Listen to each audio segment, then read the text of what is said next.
នឹងទស្សនាឱកាសមួយក្បាលថែមជាបន្តចូលលេវ៉ាន់ស្គីអាយ៉ាបញ្ជូនដល់ស្អាតណារ៉ាវីញ៉ាឡាមីនយ៉ាម៉ាល់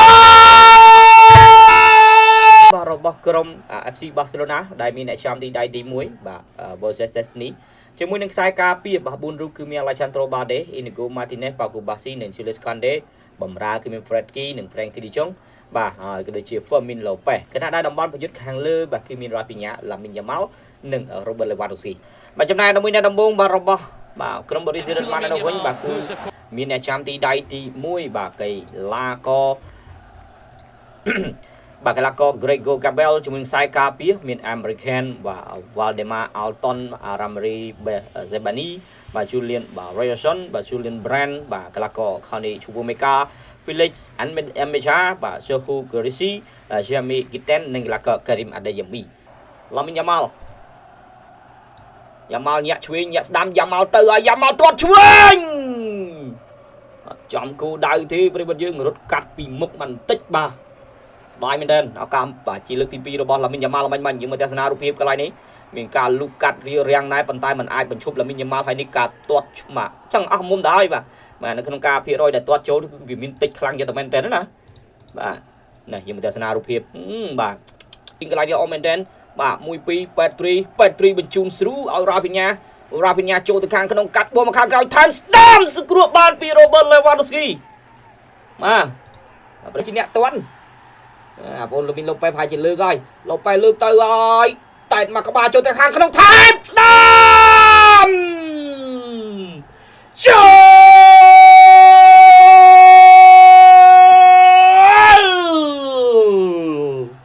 បន្ទាប់ពីការបង្កកំហុសដោយទាញសក់ក្បាលកុមារ Jules Koundé ឥឡូវនេះបាទ Fermin Lopez ក៏បានលើកបាល់ទៅឲ្យខ្សែការពារវ័យ17ឆ្នាំ Paco Bassi បំពងសម្លាញ់ទីបានសម្រេចទៅហើយនៅក្នុងនាទីទី25ណែស្ងាត់ផ្ដល់ភាពសប្បាយរីករាយហូរកជ្រៀវយ៉ាងត្រហឹងអើងកងនៅក្នុងទឹកដីរបស់ខ្លួនយើងមកទស្សនារូបភាពតែតលាក់កន្លែងនេះបាទបាល់នេះមានការថែមបន្តពីសំណាក់ Rafinha បើមិនថែមក៏ចូលដែរ Rafinha អើយប៉ុន្តែបាល់នេះបើសិនជាអោសាយណា Rafinha ឯងនៅតែពាត់ហើយពីព្រោះថានៅយកជើងទៅធាក់ផ្ទះឆ្វេងកន្លែងនេះល្អខ្លាំងមែនទែន Rafinha ហ្វាំងមួយ Rafinha បញ្ជូនទៅ Lewandowski bicycle kick បាទត្រូវបានសង្គ្រោះបានពីអ្នកចាំទេAdeyemi 1 ទល់នឹង 1 Adeyemi កាត់ចូលថែមស្ដាមលុកបានយ៉ាងល្អបាទពីខ្សែការពីកម្ពុជាមកជើងទៀតកន្លែងនេះបាទមិនងាយទេប្រិមិត្តសម្រាប់ការស៊ុតបាល់ពីចង្អាយបណ្ដៃអាណាអាកន្លែងក្នុងប្រអប់បំពេញមិញបានគួរឲ្យខ្លាចប្រិមិត្តយើងបាទបណ្ដៃអាណាត្រូវបានបាទប៉ៅគូបាស៊ីបាទប្លុកបាននេះទស្សនារូបភាពឱកាសមិញដូចជាប៉ះដៃដែរប្រិមិត្តយើងប៉ុន្តែអញ្ញាកណ្ដាលមិនពីនៃអ្វីទេព្រោះថា ball two hand បើសិនជាចំហើយជាអាចតាមស្មារបាត់ហើយនឹងទស្សនាឱកាសមួយក្បាលថែមជាបន្តចូល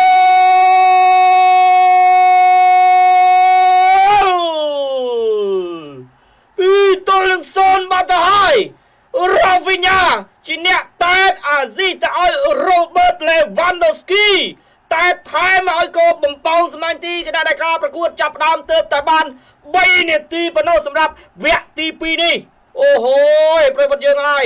លឿនណាស់វគ្គទី2នេះវគ្គទី1រៀនតឹងមិនតែវគ្គទី2នេះអត់តឹងទេប្រិយមិត្តហើយបាទគឺថាធូរខ្សីតែម្ដងសម្រាប់ការរកគ្រាប់បាល់យើងមកទស្សនាកន្លែងនេះការទប់បែកក្នុងហើយក៏បាទលើកមកពេលមីនយ៉ាម៉ាល់តែកមួយក្បាលពី Rafinha បងប្អូនហើយស្មានតាបុករបាទីឬមួយក៏ប៉ោងផុតទៅហើយតើបរិយាណាវាចេះធ្លាក់មកវិញល្មម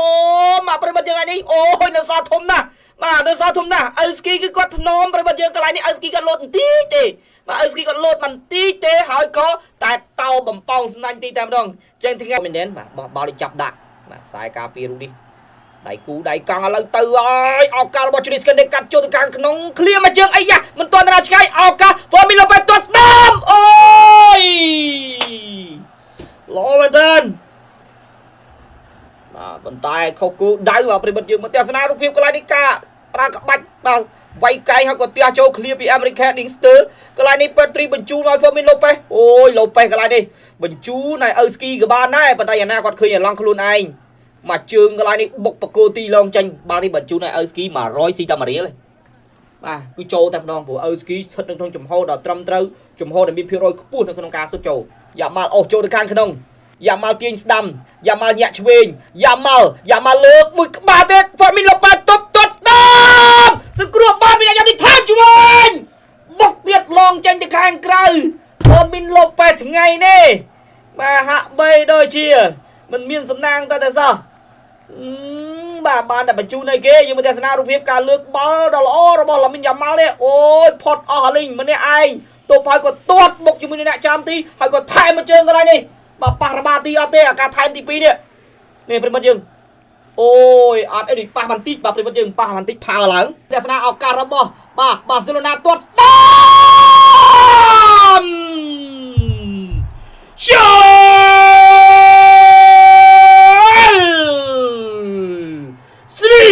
is in the match victory fly Robert Lewandowski ដូចជំរាបចឹងថាអាប្អូន Fermin Lopez ហ្នឹងអាស៊ីគឺថាទុកចិត្តប៉ុន្តែបើសិនខ្លួនឯងគឺមិនទេហើយថ្ងៃនេះពេលនេះម៉ោងនេះវេលានេះគាត់សម្រេចចិត្តបញ្ជូនមកឲ្យអ៊ូស្គីហើយអ៊ូស្គីហ្នឹងក៏មិនបាទឲ្យការផ្ដល់ទំនុកចិត្តក៏ដូចជាផ្ដល់ឱកាសនៅក្នុងការស៊ឹបនេះខកខាងកន្លងផុតទៅដែរគឺថាដោបបានយ៉ាងល្អតែម្ដងជាមួយនឹងឱកាសដ៏ល្អនេះមកជើងស្ដាំនេះគ្មានសល់ទេបាទយើងមកទស្សនារូបភាពការវាយបកត្រឡប់មកវិញណែបងប្អូនយើងទាំងអស់គ្នាគឺ Fermin Lopez គាត់អូសមកហើយក៏គាត់ទម្លាក់ឲ្យឡាមីនយ៉ាម៉ាល់រុញទុបបដោយទឹកស្រូមកកាត់ចូលទៅខាងក្នុងមានរ៉ាបញ្ញាទាញចូលទៅដើម្បីខ្សែការពីអាមេរិកទៅបិទគាត់ខណៈដែលអ៊ូស្គីហ្នឹងគឺតនេចែសតែម្ដងហើយមកជើងស្ដាំនេះ Gregor Kobel មិនអាចសង្គ្រោះបាល់នេះបានទេបើទោះបីជាតម្លាក់ដៃទៅប៉ះបាល់បន្តិចក៏ពិតមែនពីព្រោះថាកម្លាំងក៏ដូចជាលបឿនដែលអ៊ូស្គីសុទ្ធនឹងគឺថាមិនធ្ងន់ជាងបាទមិនអាន់ជាងបេប្រហែលទេប្រិយមិត្តយើងបាទមិនអាន់ជាងបេប្រហែលទេ3-0តទៀតឆក់យកបាល់បាន Robert Lewandowski អីយ៉ាបញ្ជូនដល់ស្អាតណាស់ Rafinha ឡាមីនយ៉ាម៉ាល់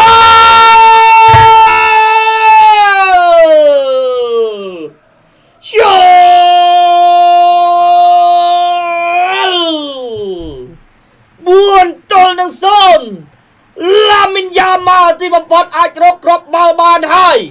នេះគឺជាគុណសម្បត្តិដ៏ធំធេងពីសំណាក់កីឡាករ Rafinha បាទបានបញ្ជូនបាល់យ៉ាងស្អាតទៅឲ្យឡាមីនយ៉ាម៉ាល់សុទ្ធបំប៉ោងសំណាញ់ទីគ្រាប់ទី4បន្ថែមការនាំមុខកាន់តែច្រើនឡើងកាន់តែកក់ក្ដៅទៅហើយកីឡាកររបស់ Borussia Dortmund គាត់សាររបៀបថាមេខ្ញុំអស់ហើយខ្ញុំទៅលេងមុខហើយយើងមើលទស្សនារូបភាពកន្លែងនេះគឺការបញ្ជូនបាល់ទម្លាក់មកខាងក្រោមមិនល្អគេថាកីឡាករខ្សែការពារកន្លែងនេះលីងតែម្ដងហើយនេះរ៉ាបញ្ញាសម្រាប់ចិត្តបោះបាល់ទៅកោងបាល់ល្មមហើយឡាមីនយ៉ាម៉ាល់ក៏មិនទុកយូរដែរកន្លែងនេះគឺប្រើចុងជើងរបស់ខ្លួនចុចទៅត្រង់ដើម្បីបំប៉ោងសំណាញ់ទីបាទទម្លុះបាទបាត់ដៃបាទកន្លែងនេះគេថាGregor Kobel គឺបានត្រឹមតែឈោមើលបាល់ចូលពីចម្ងាយទេបាត់ហេងពីទូគេថាបងបានត្រឹមតែមើលអូនពីចម្ងាយណានេះបាទប្រិមិត្តយើងស្លាយទៅដែរប៉ុន្តែស្លាយមិនទាន់ទេឡាមីនយ៉ាម៉ាល់ឈូសទៅបាត់ហើយលោកអញ្ញាកណ្ដាលបានផ្លុំកញ្ចែបញ្ចប់ការប្រកួតហើយលទ្ធផលជាផ្លូវការបាសេឡូណាបានទទួលជ័យជំនះដោយលទ្ធផល4-0ទៅលើក្រុម Borussia Dortmund